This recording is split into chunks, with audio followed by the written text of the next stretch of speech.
Bueno, continuamos con otro capítulo más de la historia llamada Al filo de la tristeza.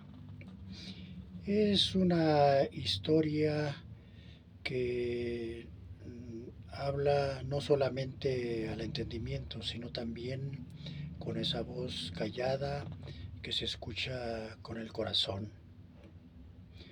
Aquí se trata de el padre Hugo Kennedy, que creyó que podía olvidar su obsesionante pasado en el anonimato de su parroquia, en una gran ciudad, pero el pasado vino a buscarle de nuevo, con alegría y con tristeza. Entonces vamos a ver el siguiente capítulo y empieza de la siguiente manera.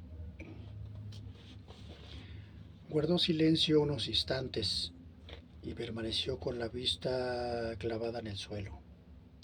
Por fin levantó los ojos diciéndome: yo, en cambio, pondría otra cosa, Hugo, un epitafio. Aquí yace Juan Carmody, cura párroco. Toda su vida envidió la felicidad y ladró como un perro a los amigos que la alcanzaron. Ah, cabrón, eso está muy cruel. No, no vayas a poner eso. Pon otra cosa eh, más, más melodiosa, que me llene el corazón, porque aún muerto a lo mejor te voy a estar viendo. Bajó la vista al suelo, volviéndome a mirar, añadió: lo siento mucho, lo siento en el alma. Sus ojos reflejaron una angustia verdadera, llena aún de irritación, herido en mis sentimientos. Lo miré y vi el dolor que le embargaba, un dolor que creía y se ahondaba hasta que hubo un momento en que los ojos y cuanto lo rodeaban parecían desvanecerse, no dejando ante los míos más que el dolor a secas. Era una extraña sensación, como si se me hubiera impuesto otra versión distinta, o otra visión distinta, a través de lo cual yo veía a Juan, pero no al Juan de aquellos terribles minutos, sino al Juan de toda la vida. Y me parecía que después de todo lo que allí se había dicho no era tan apocalíptico, y que ya habían desaparecido la irritación y el resentimiento. Le tomé una mano diciéndole: ningún hueso roto, Juan. Ya se sabe, la verdad siempre duele un poquitín. Se me ha ido la mano, dijo. Un poco de la verdad no es la verdad completa. Solo he tratado de equiparnos como eh, párrocos. Por desgracia, la equiparación no es posible porque en uno de nosotros siempre aflora la bondad, mientras que en otro se puso en pie y comenzó a pasear por la habitación. De repente se detuvo y dijo: llega un momento en que las palabras no sirven de nada, y yo he dicho demasiadas. Olvidémoslo, Hugo. Consultó su reloj y dijo con aplomo: además, dentro de 10 minutos tengo bendición. Me acompañó a la puerta de la rectoría, rápido y sin decir palabra. Una vez en la puerta, dijo vacilando: de veras que lo lamento mucho. Por nada del mundo hubiera yo... pero en fin, no estás enfadado, ¿verdad? ¿En serio? Yo le dije que no, sinceramente, y añadí: uno de estos días te daré un telefonazo. Sí, por favor. Y dirigiéndome una extraña y apurada sonrisa, me dijo inesperadamente: gracias. Esbozó rápidamente un gesto con la mano que yo supuse de despedida y cerró la puerta. Me encontraba ya en camino de San Pablo cuando de pronto recordé haber prometido a Daniel regresar a casa de Carlitos. pero no quise ir allá y continué hacia San Pablo. No creo que aquella noche fuera grato tenerme como comensal. Sin embargo, dudo mucho de que alguien lo notara. El padre Danowski había tenido un día de gran actividad, pues había estado haciendo sus visitas de fin de año. Traía toda la clase de chismes y noticias y poco a poco me fui dando cuenta con angustia de que las historietas de mi coadjutor tenían todas que ver con mis feligreses y que sin embargo él tenía que ir identificándome a cada uno de ellos, igual que si hablara con extraño. De la manera más inocente, el padre Danowski confirmaba lo que Juan había dicho. Aquella charla de sobremesa no era como para consolarme. Al día siguiente era Año Nuevo, la fiesta de circuncisión de nuestro Señor, y así que terminé de cenar me dirigía a la iglesia a oír confesiones. En la última noche del año acudía mucha gente al confesionario, incluso en San Pablo. Y cuando me levanté del mío, apenas sí me quedaba tiempo para ir a prepararme para la misa de gallo. Canté misa y me ayudó el padre Danowski. Concluida la misa, subí a mi cuarto a rezar por Juan. Evidentemente se encontraba en una grave situación de la que solo cabía escapar mediante un cambio profundo o con ayuda de fuera. Lo primero era poco probable, tratándose de un hombre maduro. Lo segundo, en fin, también era improbable. Así que aquella noche me puse a rezar por Juan. No lo hice bien. Los pensamientos sobre mí mismo surgían como burbujas y explotaban sin ruido en la corriente de la oración. Mortificándome, Juan había dicho la verdad. Nunca había sido para mí San Pablo parte de mi vida de sacerdote activo. Y, en efecto, la consideraba un lugar de convalecencia, donde llevaba más de un año convaleciendo a medias y sin hacer más que la labor mínima e indispensable que se espera de un sacerdote. Sea como fuere, había dado en considerar que San Pablo era un intermedio, un periodo de prueba, terminado el cual iría a concluir mi vida de sacerdote, a una parroquia muy parecida a la de mis comienzos. He aquí lo que deseaba realmente: volver al lugar que amaba, a la gente a la que pertenecía. ¿Qué había de malo en eso? ¿Y qué de bueno? Porque si uno es sacerdote, no tiene sentido emplear de esa manera la palabra pertenecer.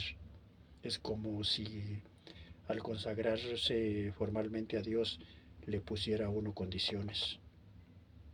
Yo te amo y te quiero servir con tal de que no me saques de mi terreno. Nunca me había portado con mis feligreses de San Pablo como ellos se merecían. Nunca les había visto tal como eran. Me dejé llevar por mi holgazanería. No era pastor ni sacerdote. Ya hacía tiempo que debía haber hecho frente a esta verdad. No mentía en mi cama y ya a oscuras seguí con mis pensamientos y de repente, ya casi a punto de quedarme dormido, me acordé de Carlitos. Me había olvidado por completo del viejecito, por quien había estado rezando durante toda la semana al comenzar y al terminar la jornada. Sintiéndome culpable, me ocupé brevemente de Carlitos antes de caer dormido y de modo dio fin el día. Pero no por completo, porque de repente sonó el teléfono de mi cabecera, descolgué el auricular y murmuré: diga. La voz de Elena me despertó por completo. Hugo, ¿eres tú? Su voz era tranquila pero llorona, y me di cuenta de lo que había sucedido. Pobre Carlitos. ¿Malas noticias, Elena? Malas noticias, la voz se le quebró. Oh, Hugo, ha sido espantoso. En esos casos están de más todas las palabras. Elena, no sé qué decirte, era un buen hombre, el viejo. Y entonces ella dijo precipitadamente, ay Dios mío, Hugo, no es papá, es Juan. Y añadió sollozando, Juan ha muerto. Ah, canijo, eso sí me sorprende. No podría recordar cómo me vestí y salí corriendo hacia el hospital donde Juan había ido a morir. Sé que lo hice, pero no puedo recordarlo. En cambio, recuerdo perfectamente lo que sucedió después, pero en mi vida hay un vacío de algo, así como una hora. Un vacío que empezó con 3 palabras desconcertantes, incomprensibles, aterradoras. Juan ha muerto.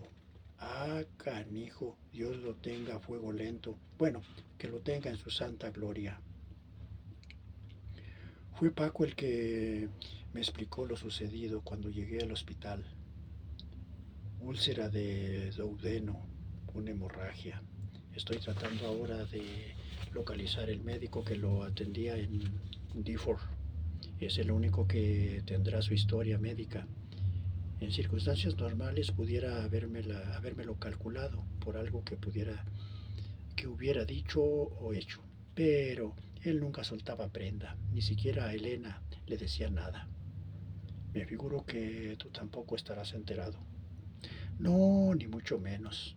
¿Me puedes decir cómo murió? Poco me contó que poco después de las 2 de la madrugada el joven coadjutor que dormía en la habitación contigua a la de Juan se despertó al oír un ruido. Le pareció que alguien llamaba. Salió del vestíbulo y vio abierta la puerta de Juan.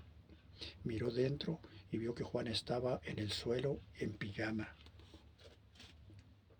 Había sangre, mucha sangre. Juan, medio inconsciente, señaló el teléfono, desvaneciéndose acto seguido.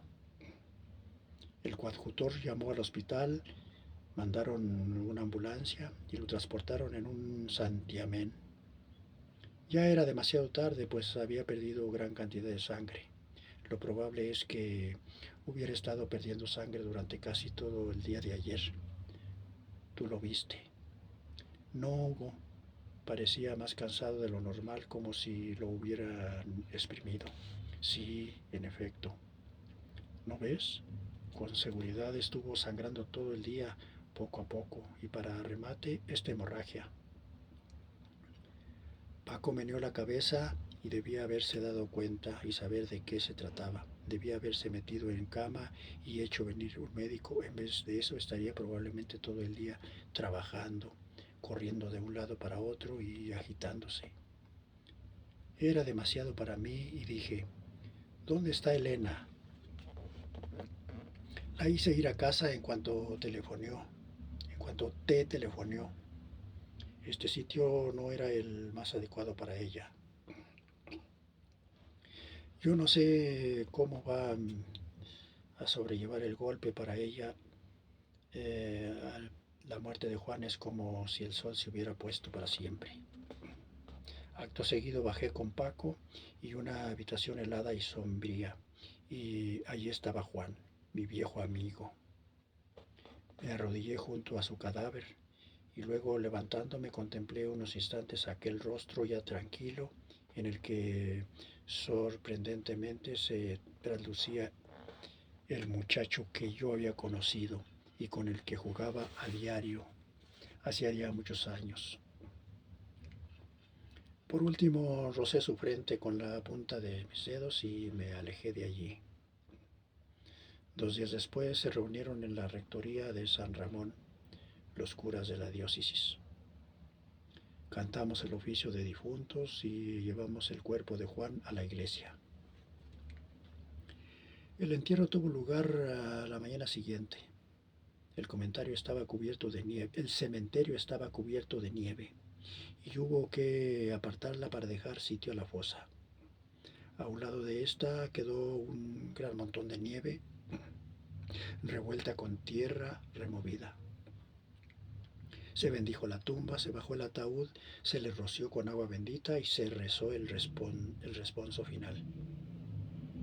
Que tu misericordia lo reúna al coro de los ángeles, que su alma y las almas de todos los fieles difuntos descansen en paz. Amén. Tuve que decirle adiós a Juan por primera vez desde hacía muchísimo tiempo. Me eché a llorar. Hasta el domingo, después del entierro, no tuve ocasión de hablar con Elena. Vino sola a San Pablo. Una vez concluida la última misa, la llevé a la sala de visitas y me dijo cuando se hubo sentado. No nos podíamos figurar todo esto hace una semana, ¿eh? Juan muerto y papá cada vez mejor. ¿Cabe alguna explicación, Hugo? Ninguna en particular, solo la que ya conoces, que a veces no nos sirve de consuelo. Sí, dijo ella, a veces no sirve. Ahora mismo, por ejemplo, no me llena de consuelo precisamente el pensar que todo eso forma parte de ese gran designio inescrutable para nosotros, por lo menos mientras estemos aquí abajo. Y añadió dando un suspiro. Ha sido una mala racha. Yo quería a Juan, Hugo, era un gran muchacho, tú lo viste aquella tarde. ¿De qué hablasteis? ¿Fue provechosa la conversación? Fue muy penosa para los dos, pero en otro aspecto. ¿Recuerdas, Elena, cuando hablábamos de hacernos favores unos a los otros? Había favores de todos los tamaños, pequeños, medianos, grandes, enormes. Bueno, pues Juan me hizo un favor ese día, dijo ella, como una niña. ¿De qué tamaño? ¿Enorme? Dije que sí con la cabeza y ella comentó. Me alegro, no te voy a preguntar en qué consistió, pero ya es algo importante que un hombre pueda hacerle a alguien un favor enorme el mismo día de su muerte. Eso cuenta, ¿verdad? Sí, que cuenta y mucho, asentí. Pensaba en él la otra noche, cuando iba a ver a papá.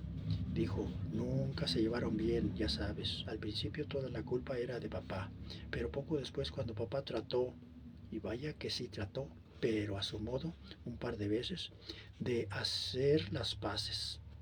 Juan no se dio lo más mínimo, y es que nunca acabó de comprender a papá. Por eso no entendía que por qué yo salía en su defensa. ¿Sabes que le echaba a papá la culpa de mí? Hugo, ¿te dijo Juan algo de mí y de papá? Hablamos de todo humano y lo divino, me apresuré a contestar. Estuve a punto de decírtelo aquel día del paseo en el coche. Bueno, Juan le echó siempre la culpa a papá de que yo me hubiera casado con Paco.